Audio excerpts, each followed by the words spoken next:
Savollaringiz bo'lsa bering, men javob beraman-da. Xo'p, opa, qayerning fuqarosisiz? O'zbekiston fuqarosiman. O'zbekiston fuqarosiz. Juda yaxshi. Menga bergan ma'lumot bo'yicha, sizni turmush o'rtog'ingiz Koreya davlatida yashagan. Koreya davlatiga ishlagani ketganlar, 3,5 yil bo'lganda keyin xo'jayinim komaga tushib qoldi deyishdi, xo'jayinimmi? Aytib beraverami yoki savol berasizmi? Bo'ldi, aytavering opa.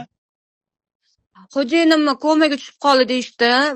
Komada ekan deb men bayda siqilib yotsam, kechqurun o'g'lim keldida, "Aba, sizni aldashyapti, dadam komada emas, dadam o'libdilar" dedi.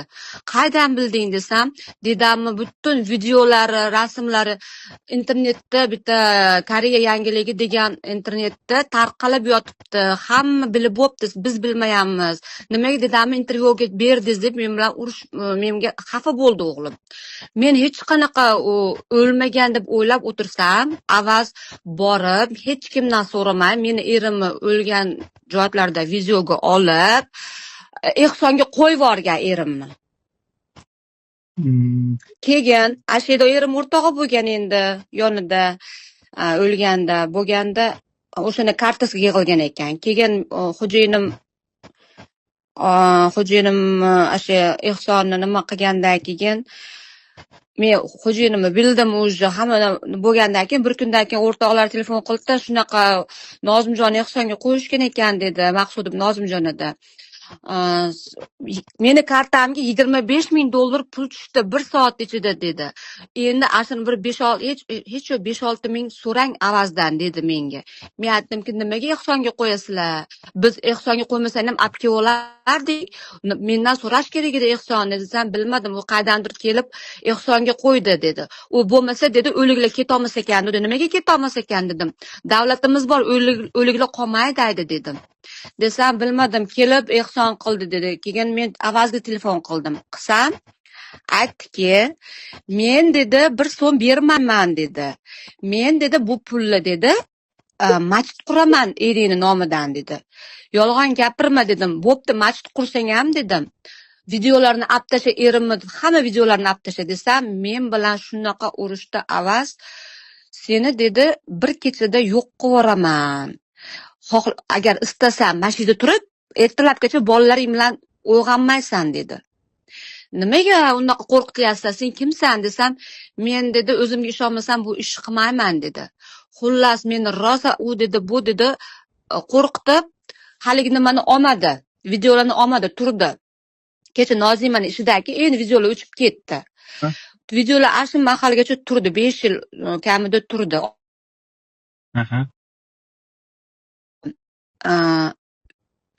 Lekin sen bilan oxirgacha boraman dedi.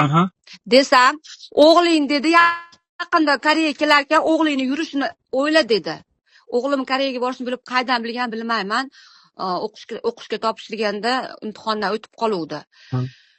Keyin shu o'g'limga bola men mana shu ishni o'shanda bosti qildim. Men o'g'lim xudoga shukr Koreyada 3 yilda qaytib keldi. Men endi hozir qo'rqmayman. Meni tushungani, sizni turmush o'rtog'ingiz Koreya davlatida ishlagan, ishlab yurib, o'sha Koreya davlati olamdan o'tgan, olamdan o'tganligi haqida ma'lumotni sizlar internet tarmog'ida Avazbekni kanali orqali ko'rdinglar. U o'sha eringizni turmush o'rtog'ingizni o'g'lim ko'chadan bilib keldi. O'sha turmush o'rtog'ingiz olamda o'tganligini sizlar internet tarmog'i orqali o'sha bildinglar, ko'rdinglar. O'sha joyda turmush o'rtog'ingizga xayriya ehson loyihasi yig'ilayotganini bildinglar. Bildik. Xo'p, endi sizga savol. O'sha xayriya ehson loyihasi bilan Avazbek sizni turmush o'rtog'ingizni Koreyadan O'zbekistonga jo'natib berdimi yoki o'sha marhum turmush o'rtog'ingizni Koreyadan O'zbekistonga olib ketishlik uchun siz o'zingiz pul ishlatdingizmi? Yo'q, meni endi to'g'risini aytishim kerak, Alloh yo'lida men yolg'on gapira olmayman. 4 mingini davlatimiz to'lagan, 2 ming qo'shibdi, $25,000 dan 2 ming avaz qo'shibdi.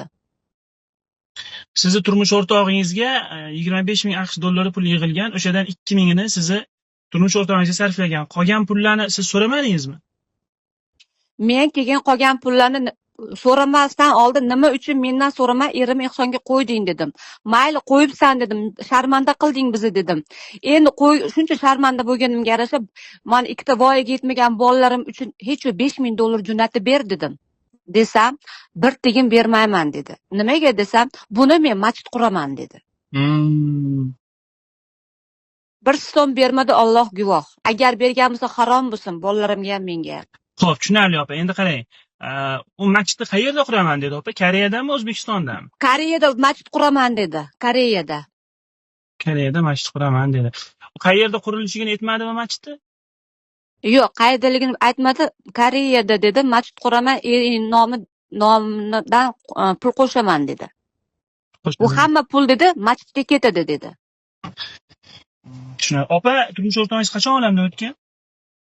2021-yil aprelda olamdan o'tganlar, lekin videosini kecha yaqindagi ishtirokini o'chirib yuboribdi-da. Meni bloklab qo'ygan avaz. Turmush o'rtog'ingiz nimadan olamdan o'tgan edi opa? Turmush o'rtog'im aydi tish oldirganlar. Tish oldirganda gepatit C yuqib bo'lgan ekan nimalariga.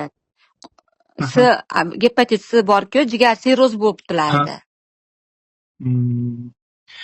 Turmush o'rtog'ingiz qonuniy migrantmidi opa? Qonuniy 5 yilga ishga ketganlar.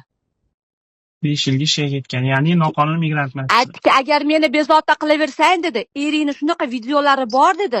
Shundan internetga qo'yaman, ko'chaga chiqa olmay qoladi, bolalaring ham sen ham dedi. Lekin erimning qanaqa videosi bor bilmadim, jim o'tirdim.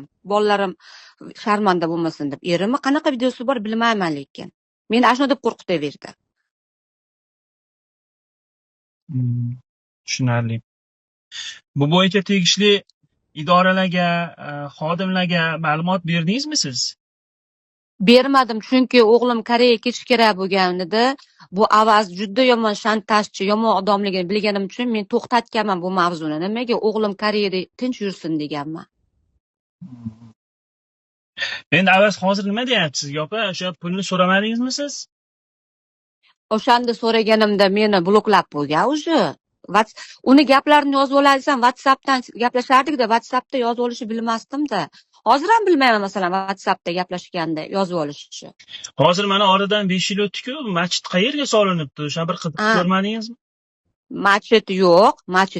Lekin men uni bunda nimasidan Instagramdan kirib avazga kommentariy yozib turardim. O'likxo'r, mashinnik, bechora xalq seni cho'ntagingga beryapti ehsonni deb yozardim. Shu yozgan nimalarimni sinimikidan, anaqa tanishnikidan yozsam, sraz bloklardi meni. Opa, O'zbekistonning qayerdan edi eringiz? O'zbekiston Namanganning Uchqo'rg'on rayonidanmiz biz. Namanganning Uchqo'rg'on rayonidanmiz. Tushunarli. Avazbekka ya'ni hech kim murojaat qilmagan, o'zidan borib ehson loyihasini tashkillashtirgan, tushunganim bo'yicha. Masalanda qarang, sizga bitta savol. Mendan so'ramagani, mana Alloh guvoh, mendan so'ramaganu, mendan so'ragan taqdirda ham ehsonga qo'ysa, ehsonni pulini nima qilish kerak edi? Ehsonni pulini o'sha kimga yig'yapti pulni? Avval o'shanga sarflanadi va undan keyin uni qarzi yoki biror narsasi bo'ladigan bo'lsa, o'shalarga to'lov qilinadi. Undan keyin o'sha oilasini sharoiti o'rganib chiqilib, oilasiga beriladi. Agarda oilasi, yaqinlari bizga yig'ilgan pul kerak emas, boshqa joyga ehson qiling desa, ana o'sha vaqtda boshqa joyga ehson qilsa bo'ladi bu narsani. Lekin ishonasizmi, o'sha xo'jayinim o'lganda men mana shu uyim ham o'zimniki emas, ikkita voyaga yetmagan bola bilan qoldim men. Men rosa pulga muhtoj edim. Ishoning, pulga muhtoj mahalimda men o'shandan so'radim. Shunchalik qilib ehsonga qo'yibsanmi? Bolalarim uchun 5000 jo'nat dedim. Bermadi, bir tiyin bermadi. Men o'sha mahaldan Allohga solib kelaman buni. Chunki hech mayli pul bermasang ham videolarini ol, erim desam videolarini ham olmadi. Bu haqida doim turdi. Tashqi ishlar vazirligiga murojaat qilmadingizmi siz? Qilmadim, chunki meni o'g'lim Koreyaga ketish kerak edi. Imtihondan o'tuvdi. Men bu avaz haromi bilan olishgani kuchim yo'q, o'g'lim ag'da tursa, qo'rqardim bergani. Mana endi o'g'lim yonimda, qo'rqmayman, shuning uchun sizga bemalol intervyu beryapman. Hop, judayam yaxshi opa. Bo'lmasam bu narsani internet tarmog'iga olib chiqishga qarshi emassiz opa? Yo'q, bemalol olib chiqavering. O'sha narsani ko'rsatamiz. Tegishli joylarga bu haqida ma'lumot beriladi opa.